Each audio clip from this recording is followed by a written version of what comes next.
is Lucas. This is a bit of lit. I am here to talk about Vlogmas Day 23, holiday classic, an age-appropriate holiday special novel, that being Animal Farm by George Orwell.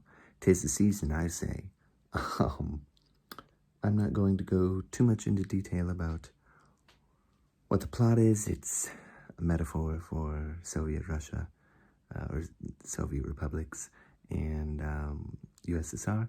That's about it. Look into it yourself if you're interested. Probably you've already read the book, so you already know. And if you haven't and you're wondering, should I read this book? Yes, you should. Okay, thank you. It's very short. Go spend some time. Have your heart broken. Be devastated. Come back here. Let's chat. Because I'm going to talk about my reading experience for it, the 2 times I've read it, because it's been exactly 5 years since I read it, to the day, December 23rd, 2015, to today. And, when I first read it, it was really a political awakening for me, because, I had read 1984 5 years before that, shortly after graduating college, and I had read this shortly after graduating high school. I read 1984, and shortly after graduating college, I read Animal Farm. So there was a 5-year gap between those, and a 10-year gap for rereading 1984, and 5 years because I read 1984 earlier this year, and 5-year gap to the day exactly for rereading Animal Farm. Anyway, back then, even though I had read 1984, I hadn't really read anything like that after. So coming to Animal Farm 5 years later was like, oh, right, that's what this writer writes about. Tyrannical governments that are horrifying and scary and you don't want to be under, and are utterly soul-crushing and heartbreaking.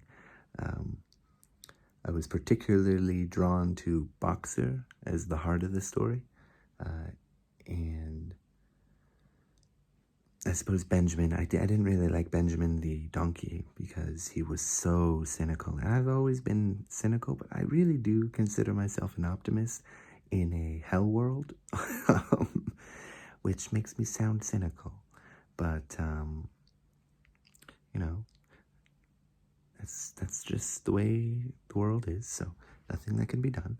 But, well, I don't want to say that, because there's lots that can be done, but, anyway, yeah, so for me, reading about this farm that was totally willing to use, abuse, torture, and get everything they possibly could out of their animals or their citizens, in a way, right? Because this is a metaphor for a country. I just couldn't believe that. Like, I knew at that time, 5 years ago, that governments, don't treat their citizens well, and I knew that there had been many that were very terrible to their citizens, but I knew this was art imitating life, and man, how naive I was to think it couldn't happen here.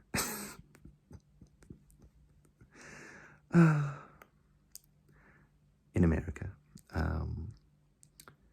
Anyway, I'm trying not to get too political, because I don't want to be saying things that I fully believe when I'm trying to talk about literature, and I don't want to talk about modern politics.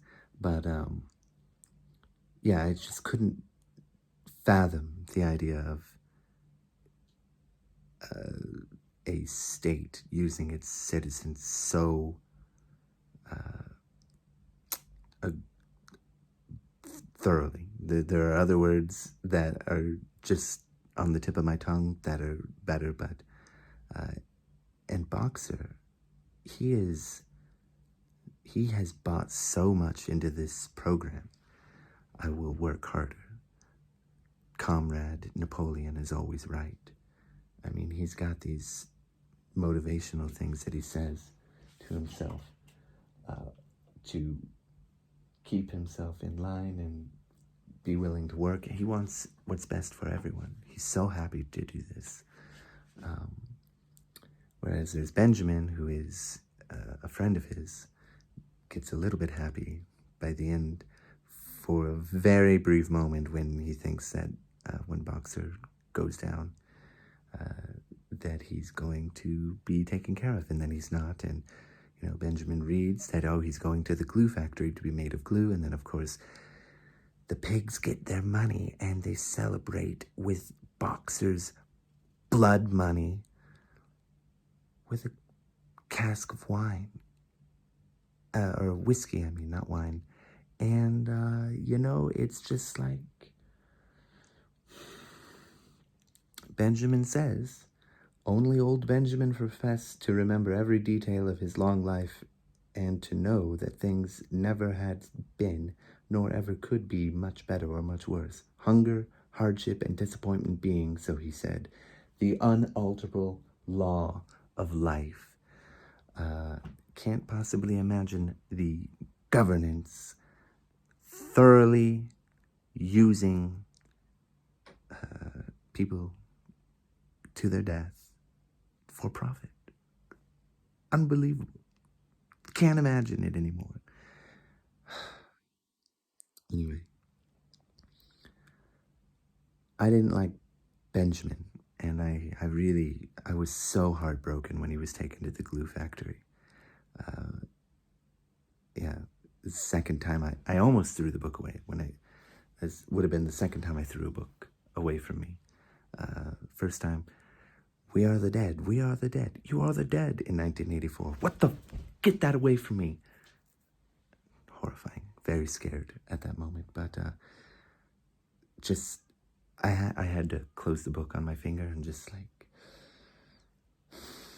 because I was so hurt that happened to Boxer, who was my boy.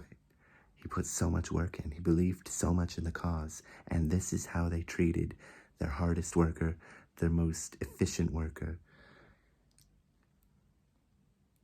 Now that I've read it again, I realize Benjamin's right. But also, more importantly, Boxer, he's got these phrases that he repeats to himself to motivate himself. I will work harder. Comrade Napoleon is always right. They're just political slogans. And there's also, 4 feet good, 2 feet bad, which the sheep say. But they're just political slogans. Tell me if you've heard this one before. Make America great again. MAGA. For modern examples, there's other ones. Yes, we can, I suppose, is another one. I mean, he's, I suppose, better than these kind of diehard people, because he actually wants things to be good. And he works hard for it. And he does everything he can for everyone because he knows his work is going to benefit everyone. Or so he thinks, because the state is lying to him. And ultimately, he has become a bootlicker. He's just licking the boot of the oppressors that are oppressing him. And he doesn't even know it. And it is heartbreaking in a different way for me now that he's been so easily duped and made to be a fool. Now he is a dim-witted horse character.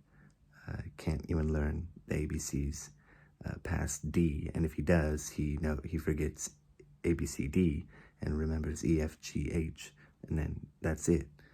But yeah, I don't empathize with him anymore. Really, I pity him in a way.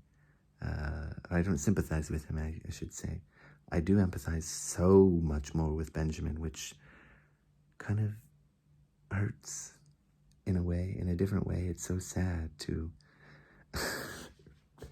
may I quote, once again, as Benjamin says, hunger, hardship, and disappointment being the unalterable law of life. Maybe that's not how I'd put it. I think Benjamin's a little bit stronger than I would say it, but yeah, it was an interesting experience. I was preparing myself to read this, and man, I know I'm gonna be heartbroken when Boxer dies, and I was still sad because he, it's a representative of a person, of a real kind of person that was used so thoroughly to their death for profit.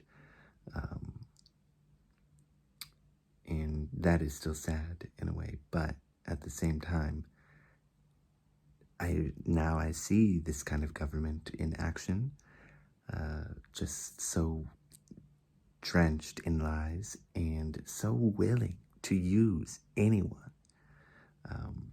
Not the first administration to be that way, I'm sure, but yeah,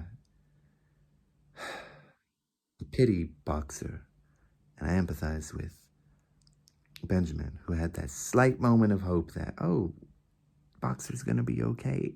No. Thank you.